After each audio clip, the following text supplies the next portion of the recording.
don't be surprised if before his next fight, Anthony Joshua enters the ring as a beltless champion.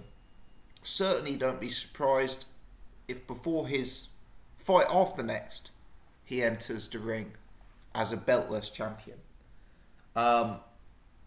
When Eddie Hearn said last week, and he said it on numerous occasions now, he said it on an interview with TalkSport, on IFL, but Eddie Hearn's come out and said Joshua is only going to fight 2 times a year. And he's also said that Joshua from now is only going to be targeting the biggest fights. Now those two things don't always necessarily work hand in hand with being a unified champion. Joshua is currently the WBA Super Champion, the IBF Champion and the IBO Champion. Now the IBO, you know, that's obviously a lesser organisation. I doubt they're going to be too forceful with trying to impose mandatories on Joshua. But certainly the WBA and the IBF are going to be imposing mandatories on Joshua. In fact, the rumour is, I think more than a rumour actually, I think it's pretty much been announced that the IBF will actually call their mandatory between Anthony Joshua and Kubrat Pulev next week. In other words, if Joshua wishes to retain his IBF belt, he's going to have to take on Kubrat Pulev sooner rather than later, or else he's going to be stripped of that belt. Now, as we know, Joshua has got a rematch clause with Vladimir Klitschko, and my strong suspicion, both based on how the first fight went and also based on the rumblings that I've heard out of Camp Klitschko, but my strong suspicion is that that rematch is going to happen.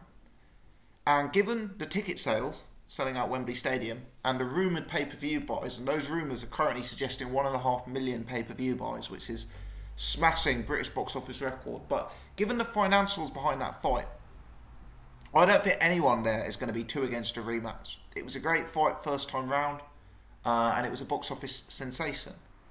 So I think the chances of Joshua fighting Pulev for the IBF mandatory are minimal. Really minimal. He's contractually obliged to fight Vladimir Klitschko. It's a much bigger fight against Vladimir Klitschko. It's a much bigger money fight against Vladimir Klitschko. You know, Kubrat Pulev, I know us boxing hardcores know him as a borderline top 10 contender. But let's be honest, he's got no real profile outside of the boxing hardcore. And I just don't think he's the most attractive option given some of the options that are now presenting themselves to Joshua. Now the IBF are known for fairly rigidly enforcing their mandatories. There's history of this, you know, for you guys who are new to boxing, you know, or newer to boxing. It was only, what, 18 months ago that the IBF stripped Tyson Fury of their belt. Literally within a week or two of him defeating Vladimir Klitschko. So in the sake of consistency, don't be surprised if they do the same with Anthony Joshua if it becomes apparent that, like Fury, he's going to take the rematch that he's contractually obliged to against Klitschko as opposed to fighting his mandatory. Realistically, Joshua's profile at present is at a stage where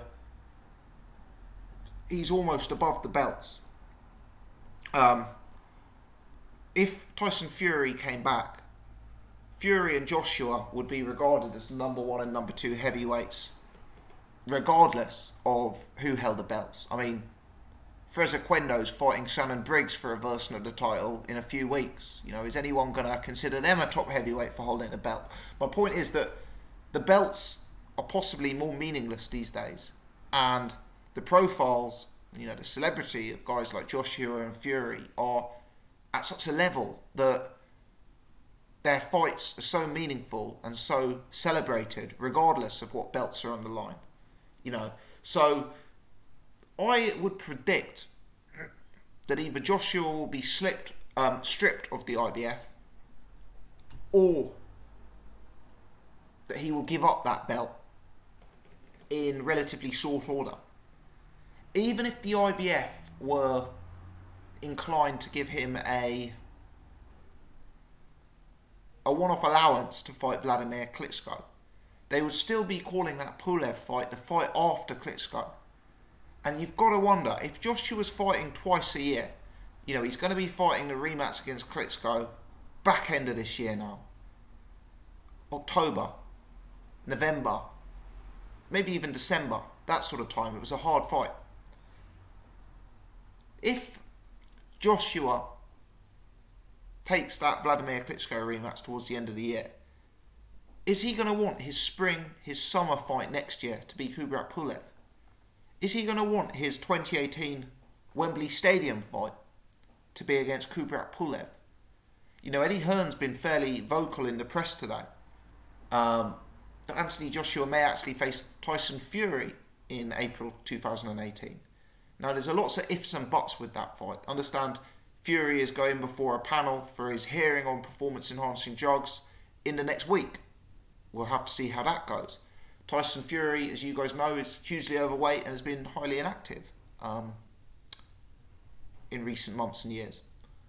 Although suggestions from his training camp suggest that some of that weight is starting to come off, and hopefully the rumblings are that he will soon be an active heavyweight. But regardless, you know, we've got no idea what Tyson Fury will look like upon his return. We've got no idea what the outcome of that hearing will be. So, you know, that Fury fight is a bit kind of pie in the sky, that type of conversation right now, certainly as far as I'm concerned. But Eddie Hearn's already talking about a massive fight spring, summer 2018. And even if that Fury fight isn't going to be available, there's got to be a lot bigger fights than Kubrat Pulev. I've long suspected, and I said this on 2 or 3 videos I've done this week, that Eddie Hearn will look to match Dillian Whyte and Tony Bellew against the other world champions, Joseph Parker and Deontay Wilder. And what that will create, if either Dillian Whyte or Bellew are successful, are massive world title fight opportunities between domestic heavyweights in Eddie Hearn's stable. If they're unsuccessful, let's say Wilder and Parker beat Bellew and Whyte, then those guys are going to have a massive profile in the UK. You know, they're going to be very, very big fights, and that's going to create a huge amount of hype to see either Parker or Wilder take on Joshua. And you know, those are mega matchups. Those are huge pay-per-view events. Those can be built into Wembley Stadium events as far as I'm concerned. So what I'm getting at is, I just see these mandatory obligations as very, very unlikely. Hearn's confirmed on several occasions that Joshua's fighting twice a year. So for me, the Vladimir Klitschko fight is most likely next up. And by the time his spring-summer fight this time of year, 2018, comes round, surely they're going to want to do that at Wembley Stadium again. Surely they're going to want to replicate the success, financially and otherwise, that they had in the Vladimir Klitschko fight. And as far as I can see it, there are numerous more attractive options than the likes of a Kubrat Pulev, Wilder, Parker, Tyson Fury, maybe even Dillian Whyte or Tony Bellew, if they were to get a victory over Parker or get a victory over Deontay Wilder. I think there's other names that could be built. You know, who knows how big Hughie Fury's profile will be in a year. Perhaps Dillian Whyte in a rematch with Joshua could be a very, very big fight, especially if Dillian Whyte can get some momentum and start taking out some big names in the heavyweight division.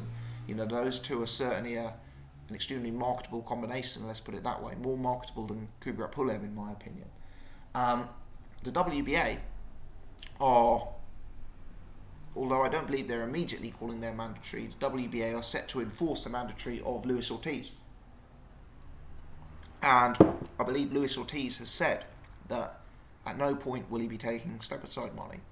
Clearly, Ortiz is a guy who is potentially in the autumn of his career in terms of age. He's getting on a bit, and I guess he's not inclined to take step-aside money because his chance to fight for a version of the world title is slipping away. But that Luis Ortiz fight, you know, for me that's a very, very unattractive fight. Ortiz doesn't have much of a profile as far as I'm concerned. Like Kubrat Pulev, he's not the most immediately marketable guy. He's actually showed real signs of slipping in his recent fights, and you know, his performances against Malik Scott and David Allen probably did the complete opposite to raising his profile like they were hoping to when they took those fights. You know, Luis Ortiz is a dangerous guy. For me, the risk-reward ratio doesn't add up there. It would be a disaster if Anthony Joshua lost in a comparatively low-profile fight against an aged Luis Ortiz, whereas if he beat him, I'm unclear how much credit he'd get for that fight outside of the boxing hardcore. Certainly, for me, not as much credit globally as if he took out a guy like Deontay Wilder, or if he took out a guy like Tyson Fury or Joseph Parker. So my suspicion is that Anthony Joshua may well move away from belts. I think there's a probability that that will happen.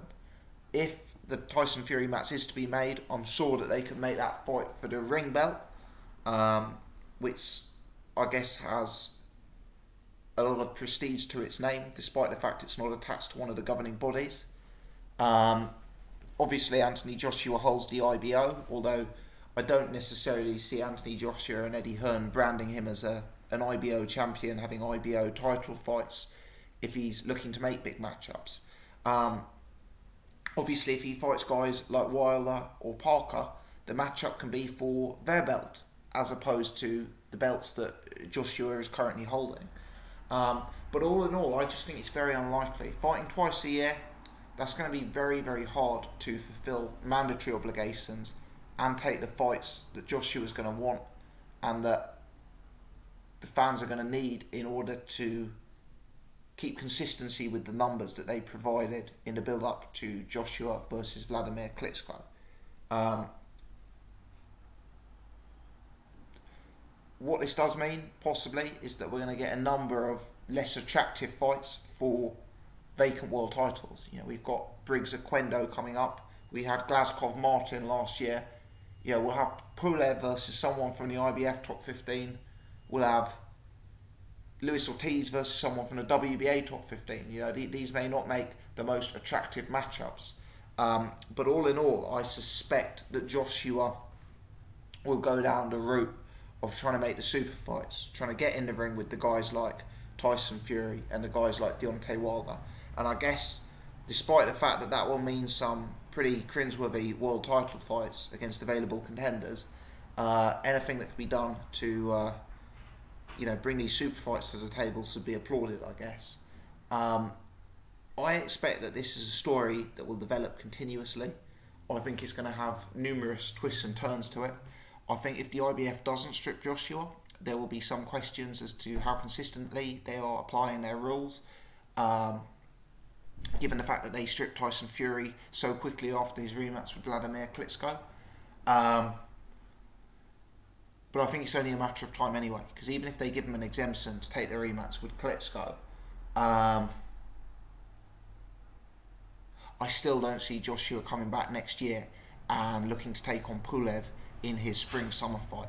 Let me know your thoughts, guys. Am I reading this wrong? Do you think Joshua's going to fight more than 2 times a year in order to fulfill his mandatory obligations? Do you care whether he's a world champion? Is his profile and his celebrity at a point now where he actually doesn't need the belts? Let me know your thoughts. Drop your comments in the section below. If you've enjoyed this video, please take the time to hit the thumbs up button and subscribe to the channel so you can check out all of my other stuff. Many thanks as always for choosing to watch the channel and for tuning in.